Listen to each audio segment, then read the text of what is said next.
Hola, chicas. Maybe some chicos as well. All right, I'm just gonna fire off Instagram. Just give me 1 second. Oh, there we go. Goes live on Instagram. All right. Hola, chicas.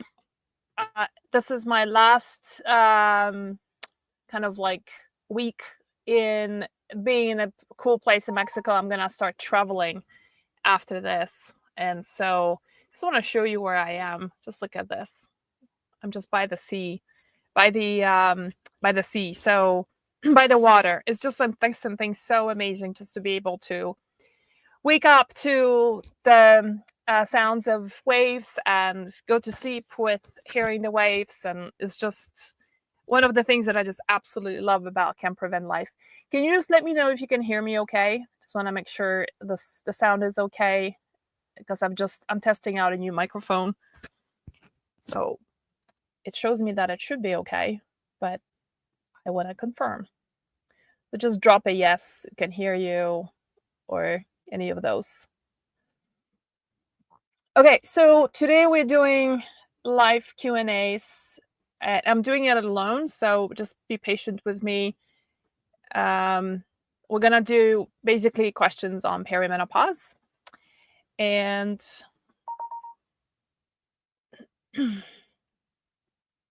perimenopause Q&As. And really what I want to do is help you understand some of the things that you can do when you're entering this interesting time of your life. You know, one of the things that is also fascinating when it comes to perimenopause, that most women who are going through perimenopause don't actually realize they are in perimenopause. Has that been your experience too? Most women only experience, retrospectively look at it and say, oh yeah, I realized I was in perimenopause 5 years ago. That's when all that hell started. And so one of my missions is to really help you figure out that some of the symptoms might not be related to and just, that they are coming from somewhere, right? And that is the changes of your hormonal levels, and especially estrogen, progesterone starts dropping, DHEA starts dropping. So a lot of those things start impacting in so many different ways. In fact, the perimenopause book I'm working on now, we're looking at 92 different symptoms in perimenopause, right? And of course, some of them can be, got nothing to do with perimenopause, but others can be because of perimenopause. And so, it's like everything from your mental health changes to, so for example, things like sudden onset of depression, anxiety, bouts of anger, how you see things, including like being angry with a husband. And the question is it your husband and a toxic relationship that is maybe it's time to move on, or is that your hormones? I know somebody who has almost left her husband, and then after having her hormones corrected and dialed in, she actually went back to they got back together, and they are back together happily. And so it wasn't, but it's also a lot of a time for women to take a lot of inventory and say, maybe it's time to move on. It's been a toxic relationship for a long time, and it's really truly time to move on. So it's interesting to discern, right? Like, is it my hormones, or is it time for me to move on? And is the maturity that I've reached in my life that it's just time to move on? So I'm open to your questions here, and I will just start off with a few that a lot of women are always talking about when it comes to perimenopause. The questions often we get that are related to perimenopause.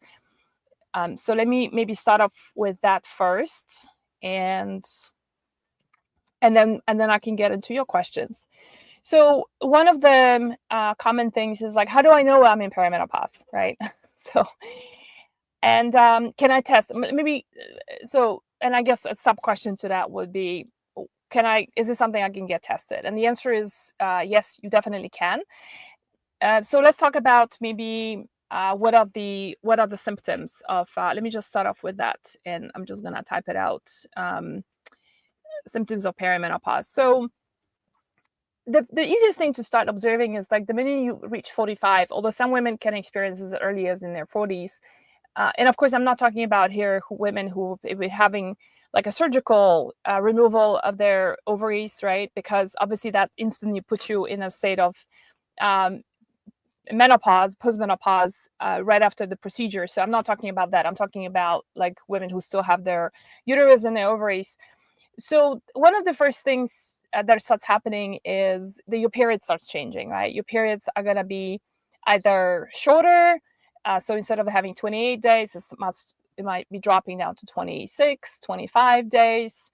And then as you progress through perimenopause, it might then go into times of skipping a period, and you might not have a period for 3-4 months, and then when you have it, it's like a period from hell. You're bleeding for 7 days nonstop. It's a super heavy bleed. Some women also experience just heavier periods during times of perimenopause, and that's most likely because of the fluctuations of estrogen. And actually, estrogen in the first parts of perimenopause can be super high. What happens is that the pituitary gland is sending a signal to the ovary saying, we are low on estrogen, produce more, right? So you get these surges, and that's part of the reason why these surges of estrogen is what causes a lot of those mood swings and that anger um, for women, right? Who are going through perimenopause. And then, so initially in perimenopause, your estrogen can be significantly higher, fluctuate a lot. And it's the fluctuations that are highly problematic, right? Is that one day feeling super anxious and amped up, another day feeling really low and depressed, right? And so that's so that's one of the reasons why some women can have very heavy periods, and that's related to estrogen just surging during that time. Other things will be, on anything related to changes in mental health changes. So it could be anything to do with depression, some anxiety stepping in, forgetfulness, lack of concentration. For those of you who've been struggling with ADHD, it's not uncommon during perimenopause for ADHD to get a lot worse, right? So like if you've been having some level of ADHD, let's say call it a 3 out of 10, during perimenopause, it may go up to as bad as 8 out of 10 and become pretty dysfunctional in many daily tasks. Unfortunately, suicidal ideations are significantly higher amongst women in perimenopause. In fact, some of you may remember last summer, I lost one of my dearest friends to suicide. And unfortunately, that group, 45 to 55 women, are the highest candidates, not candidates, but they're the highest number, is the highest demographic that experiences suicide amongst women. So most likely it's connected to the fluctuations of hormones. In terms of like physical appearance, this is when we are beginning to feel like we're losing muscle form, right? We are not as fit as before. We don't lose the weight anymore as we used to. A lot more softness, if you will, fat accumulation and flaps that's accumulating. On a bone side of things, it's not in perimenopause, you're not going to experience that yet. It's most of postmenopausal women are dealing with a lot of bone and issues. But in perimenopause, what starts to happen is a lot of joint problems, like body aches and pains and aches that you did not have before, which is really interesting. You might be experiencing, things like sensitivity to oxalates. That's one of the things that happened to me, which the oxalates have got a lot more to do with your digestion. So one of the interesting characteristics of estrogen declining, as estrogen declines, there starts to be a lot more changes in the microbiome, both in the microbiome, well, all the microbiome. So in case you're not familiar, we have microbiome in the mouth, in the eyes, in the gut. We have your own microbiome on the skin. Even feet have their own microbiome. It's a different composition of bacteria. And so what's fascinating is that as estrogen declines, lactic acid declines, and that doesn't keep the good bacteria in check. And with that, tends to be a proliferation of pathogenic bacteria, wherever, right? So that impacts, for example, your mouth, and that could manifest in the form of like receding gums. Your enamel on the teeth is not as strong as before. It's all connected to the microbiome. Of course, gut and gut issues. So has had anyone here like experienced some changes in your gut health ever since you enter perimenopause? A lot of women experience that. I have certainly become a lot more sensitive to oxalates ever since I entered perimenopause. I didn't really realize that until several years later. I was like, why now, right? And so um, a lot more constipation, a lot more food sensitivities, and gas, bloating. Let me just take a look at Instagram. If anyone here, Jen is saying pain all over the body, but a body ache, shoulder pain. Yeah, that's that is bone pain. Well, bone pain, you might want to get this checked out. Yeah, because that's bone pain can be something more serious too. All right, and then somebody's saying here about sleep changes. So let me just mention that one of the things that happens again with perimenopause is as progesterone starts dropping, you may be experiencing sleeping issues. So it's suddenly that, waking up between 12, anything between 12 and 3 a.m., and you just cannot go back to sleep. Some women just cannot even fall asleep, right? And so that could be a lot to do with dropping progesterone. So sleeplessness, and certainly that was for me as well. Sleeplessness, midnight waking, and inability to going back to sleep is certainly one of the symptoms of very, very common of perimenopause. And by the way, I don't want to sound like everything is like a doom. Everything I'm talking about, because it's all fixable. So I don't know how much you guys want me to talk about that. I mean, our whole page is dedicated to solutions. So I'm just talking about the symptoms, but it doesn't mean that it's unfixable.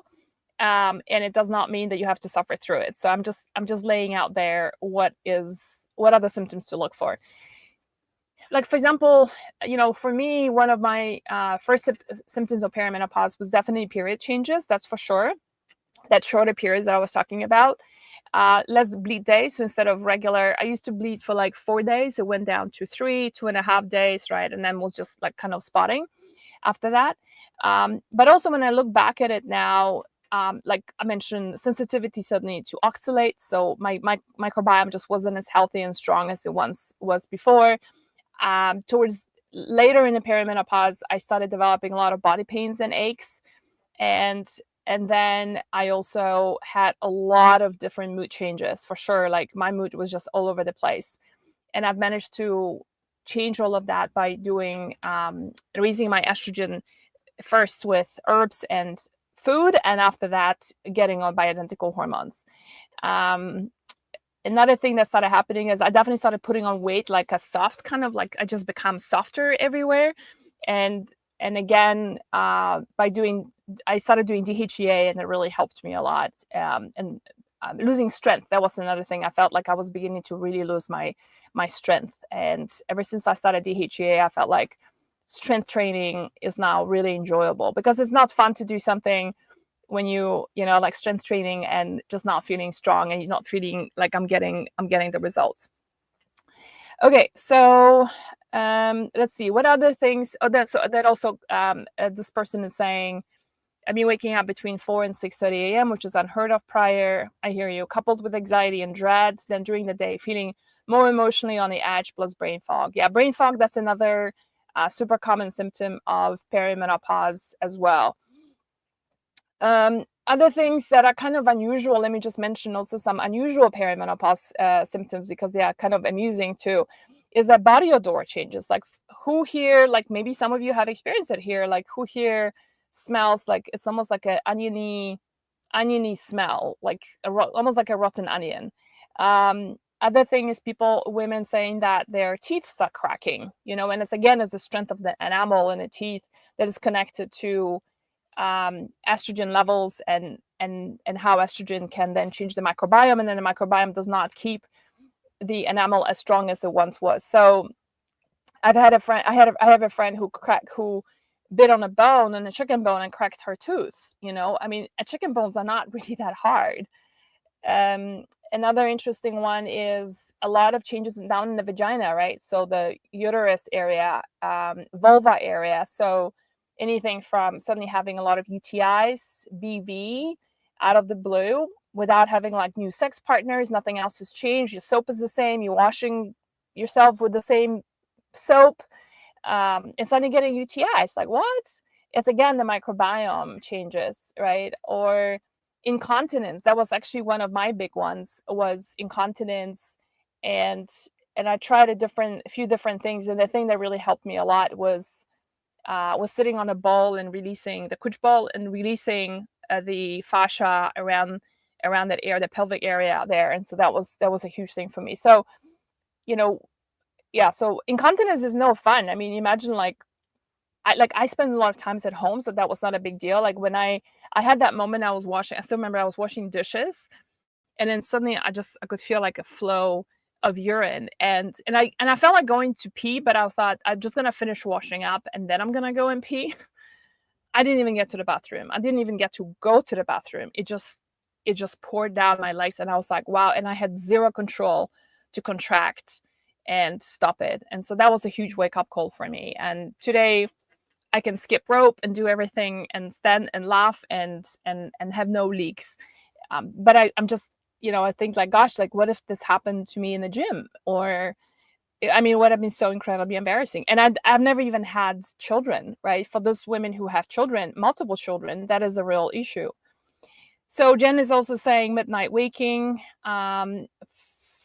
fixable naturally and not with medications. Yeah, a lot of things can be. I mean, none of those things I'm talking about is with medications. It's all of those things are very fixable with. Oh yeah, well let's not forget about hot flashes and sweating. So Kari is saying waking up sweating. Yeah, so that's definitely, so hot flashes is one of the earliest symptoms of perimenopause. For sure. And waking up sweating is basically a hot flash at night. So there are some women who can wake up like literally and having everything just drenched in sweat, right? And again, all of that is totally fixable through hot flashes is fixable through correcting your estrogen, your progesterone levels. I'm also a big fan of fixing blood sugar levels because that can really impact hot flashes as well. What's the name of the pelvic bowl? It's called couch ball. So COOCH ball, couch ball. It's a really cool ball that you can control the pressure on the ball. I actually have it right outside. And for those of you who don't know me, I'm in my camper van, and I'm just the last day in the same place in Mexico, and I'm beginning my return to the United States on Friday. So bittersweet, but I'm gonna get home. So yeah, I bring everything with me, including the couch bowl. Kari is asking, yes, the live is gonna be saved and is gonna be posted on this page, so you can watch it later if you need to. Constant thrush as well. Okay, yeah, that one of the things that happens in perimenopause, which you need to know, is that your immune system, you just enter. For those of you who know Dr. Carrie Jones, I love her work, and I did a number of her courses, and including a course on perimenopause and how to read the labs and all that, and what to do with it, most importantly. One of the things that she said, the minute you entered perimenopause, you are instantly in a state of inflammation. And I thought that was so powerful because, it kind of explains why, if I was to put it like a blanket statement on perimenopause, I would say that everything just becomes so enhanced. It's so amplified, not enhanced, amplified. That whatever stuff you had going on prior to perimenopause, once you enter perimenopause, it's just like shit just blows up, literally, right? So like the little headaches you used to have now become full-on throbbing migraines. The little body pains and aches that you had become now debilitating. Now you can't exercise because it's so painful. The little sadness that you used to experience now become a full-on depression, right? That once in a while UTIs now become a full-on UTI that's super painful and maybe even blood in the urine. You know what I mean? So it's just like that is and it's not to complain about this. It's just what it is. I just feel like it's like a call from the body to say to us, you need to clean up house, man, woman. Like it's time to really get on an anti-inflammatory diet, dial in our nutrition, dial in our sleeping routine, clean up our act in every way. If there's trauma, resolving the trauma from the past or the current, getting rid of whatever toxicity, whether it's relationship toxicity, whether it's chemical toxicity in our lives. It's like literally gonna clean up the house. And I feel like it's such a powerful, powerful thought. Maybe it's just like the body's way of calling, saying like, I just don't have the time and energy for this. And speaking of energy, how many of you here feel like your sense of resilience ever since you enter perimenopause is just not the same? I'll give you an example. Like, for instance, I noticed that if I push myself too much and I have, let's say, full days, like 2 weekends ago, my friend was here, we're running around doing a lot of things. I don't drink alcohol anymore, by the way. So again, like that, sensitivity to things just becomes so heightened, right? That I talked about. Like, I can't drink alcohol anymore. I used to have a wine or two and be totally fine. I have it now and I feel it the next morning and the next day, the entire day, and I can't sleep. And it's just so not worth it. So March last year, I actually completely stopped drinking alcohol. It was like one of the best decisions ever. And I completely don't miss it. So it's the amplification of everything and the resilience. So I was just saying, my friend was here, we're running around town over the weekend, not even drinking anything. We didn't even do any excessive sugar. We just maybe had like one dessert. And then, come Monday, I wasn't sick, but I was so depleted. And I was just like, oh my God, like seriously, we didn't really do it that much, but we were running around town and I just didn't get the rest that I normally need. And so instead of there was a part of me for like 2 minutes was like, really? But then I kind of got over myself and I realized, you know what, it's just that phase of life. I just need to take rest. And then the lesson from this is that if I was to do this again, I would just take breaks and we could just run around, still do a lot of things. But then that's one of the nice things about having a camper van is that I can, go and chill out and have half an hour break and not be running from place to place. So how many of you here, does this resonate for you? Like, do you guys feel like your resilience is just not the same what it used to be back in your maybe 20s and 30s? That's certainly how I felt. And I did like a little quiz on Instagram on stories, and I think 85% of women said that their resilience is just not the same what it used to be. So it's not uncommon. So if you're struggling with like your resilience is not the same, you just don't have the same energy levels, do not be angry with yourself. It's just what it is. Are you against the newer editions of HRT? What do you mean by the newer editions of HRT? I'm not sure what the question is. I can tell you generally what my stance on HRT is. I am on HRT myself, and I cannot imagine my life without it because it's just giving me my life back. Did I get on HRT right away? No. I did nutritional changes first. I did a lot of herbs and supplements to help me manage my estrogen, progesterone, detoxification of estrogen, which is super important, metabolism. And that was my trajectory. And that's what I also highly recommend. That's what I'm writing a book on perimenopause. And that's a big part of it is to really try that trajectory first before going into HRT. The time that I'm worried about when women, as the first and only thing they do is get on HRT, is when they are not making any other changes in their lives, and they get on HRT while they're super inflamed because they're eating a high inflammatory diet, they're drinking alcohol, they're not prioritizing sleep, they're having super stressful lives, they don't take enough rest, they have a lot of toxins in their lives, whether it's coming from their perfumes and chemical whatever house cleaning stuff, whatever the toxins are coming from.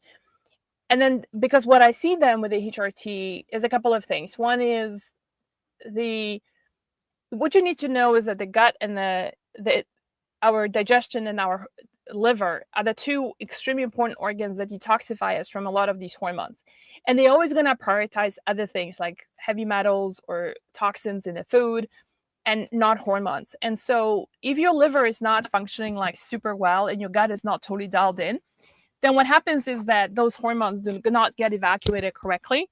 And that is a real problem because that's how the dirty estrogens start happening, causing estrogen dominance in perimenopause. And that can cause to a lot of different issues, including cancers, estrogen and cancers, which breast cancer uterine cancer, ovarian cancer, all estrogenic cancer. So this is why I'm just really concerned about, like, HRT is getting like this is hugely popular now, and I think it's super important because it really is giving women a lot of life, their life back and their quality of life back, and so we don't see women breaking bones and getting, and bringing out, like, having an onset of Alzheimer's, and all of that is so much connected to our hormones, and having cardiovascular problems so early in their lives.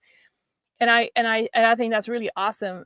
And I think my take on this is that it's really important for anybody who prescribes HRT or anybody who's taking HRT as your own responsibility, is to make sure your body is in a low state of inflammation, that your gut and your liver are functioning really well, so they can really help you metabolize and detox you from these hormones correctly.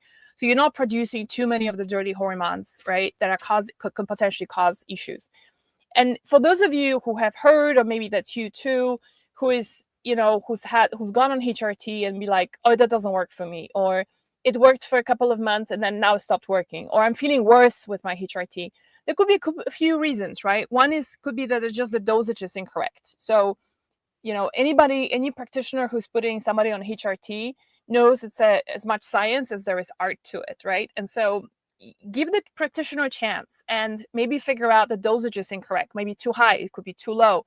It could be that if you're starting with 3 different hormones like DHEA, progesterone, estrogen, all at the same time, these needs to be tweaked, right? And in fact, I wouldn't even start somebody on 3 right away. You do it one at a time to kind of dial it in and then move on to the next one. So there could be a dosage issue. It could be just the wrong combination. It could be just the delivery system is incorrect, right? There's troches, there is creams, there is gels, there is oral hormones, right? There's pellets, there's all sorts of stuff out there. But I'm not going to go into that because I'm not even licensed to talk about this. So I'm just giving you options of what you can talk to your provider. But then the other thing that I see is that something a lot of practitioners don't work with a lot of patients. Partly is because it's the fault because patients don't want to hear it. And that is a question for you. Like, what can you do to optimize your inflammation, to lower inflammation in the body so that that HRT can actually do its work? Did you guys know that one of the fascinating things about inflammation while you're in perimenopause, which is an instant thing that happens, right? As Dr. Carrie Jones said, is that when you're inflamed, your receptors are just not your cell receptors are just not as receptive to receiving these hormones. Isn't that fascinating? It just means it's like the hormone is it's like supposed to get into the receptor of the cell to do its work, right? Whether it's to give you energy, beautiful hair, whatever, right? But it can't go in because the receptor is either shut down or so insensitive to getting that hormone. So you're having these hormones fluctuating in your body, but they're actually not getting into the cells to do this work. And that's something that I think a lot of practitioners are underestimating when it comes to inflammation and not checking for it and not managing it. Who here has done their HSCRP, highly sensitive CRP marker? Is a great marker for inflammation. And one of the reels some time ago, I shared how my CRP went from, like, I think 0.7, it should be below 1, from 0.7 to 1.4 within a couple of years as I was going through perimenopause. I did so many changes for better. I stopped drinking alcohol, and I was resting a lot more. I started doing camp van life, being on the beach, being outdoors, like all the stuff that I love doing, working less hours, working differently, right? All the things. And in spite of all of that, my inflammation had gone up. And I was just like, what the heck? And it's not tremendous. I mean, some of you, I remember, were responding to that thing saying like, well, mine is 17. Well, that's really bad. But the point of the message was that if my HSCRP has gone from 0.7 to 1.4 during perimenopause, and I do this for a living, that just tells you how much more inflammation we tend to get when we enter perimenopause. And it's your job and your practitioner's job, really, is to bring it down as much as you can, right? And so what can you do? I mean, it's everything from reducing sugar, reducing alcohol, getting on anti-inflammatory diet, prioritizing your sleep, taking supplements that can really help to lower that inflammation, being nutritionally strong, like being, just saturated with great nutrients, right? Not eating empty calories, so on and so forth. So I don't know whether that answered that question. Yes, all my issues that bothered me become before are now amplified. LB is saying, yeah, that's definitely my experience as well. And it can be kind of frustrating, right? And you go like, oh, where did that come from? Somebody else is saying, Kawaii is saying, I feel exhausted. Yeah, that's so fatigue. And again, fatigue could be also, one of the other hormones that starts changing in perimenopause is your thyroid, right? And your thyroid is your metabolic like a speed pedal, right? Like it's your controller of your metabolism in many ways, your energy. So that's another thing that starts getting wonky as you are getting into perimenopause. So that's another thing that's really worthwhile. I highly recommend to get your thyroid check as you're going through perimenopause. Hair loss big time. Yeah, thank you for sharing. So that's definitely a very much of a perimenopause thing. I will admit that I've done a lot of work on my hair too, and it's not because of my thyroid, but it's just like my hair has just become thinner. And I think that's a big part of it could be just dropping estrogen, and I still haven't cracked that one. But yeah, hair loss is definitely a huge issue in perimenopause. All right, let me know what other questions you guys have. Let me ask you some questions. Well, there's that one here that just came in. What is a good poke root oil that you recommend? So there's some people who make it on Etsy if you trust them. And then the poke roots that we are using in our Happy Sisters, that's a great one too. So if you want to try that, that could be an option. For those of you who don't know, Happy Sisters is a cream that is for fibrocystic breast, painful breast. Like if you have a lot of breast pain, whether it's cyclical or nonstop, or if it's something that you found a lump on your breast that you rolled out that it's not cancer, then it's a really great product to use with Happy Sisters. And poke root is what Bimp is asking about, is the secret ingredient in there, the secret, not so secret, right? Traditionally used in the South for a lot of like uterine issues and women's health issues. Poke root is just an amazing herb. For those of you who don't know, I'm also an herbalist, so that's why part of the reason why a lot of our formulations always contain a lot of herbs, because I love to just tap into those. Let's see what else we've got here. One other common question that we get about perimenopause is, do you test or not, right? And I would say that, yeah, so testing is definitely very helpful. One of the things that you can do is through blood, you can talk to your doctor about getting your luteinizing, your LH and FSH hormones tested. And that's something that if they are super elevated, that just especially FSH, if it's anything above 30, then you know that your body is producing like a lot of the follicle stimulating hormones. It's trying, the body's trying to wake up the follicles and saying like, produce more estrogen and hormones, like we need your help. And it tends to be on the high side. So that's one thing of knowing. And then for all other hormone testing, I definitely prefer to use Dutch test, DUTCH. If your provider can order that, that's great. If not, let me just look it up. yourlabwork.com/hormone balance, I think it is. We have a panel that was developed for us with like some deep discounts on Dutch. You guys can take a look at that if you're interested. And there's also on top of the page, I'm just gonna pop it into Instagram here for Dutch testing. So Dutch testing is through urine. And it shows you all the metabolites as well, which is just super important. On top of this page, let me drop it into Facebook as well. On top of this page, we also have Dutch tests for hormones. A replay of my webinar with Dr. Alan Hopkins, who is the founder of yourlabwork.com. And it's a fantastic, I think it's a really good webinar. He prepared it, so I can say that.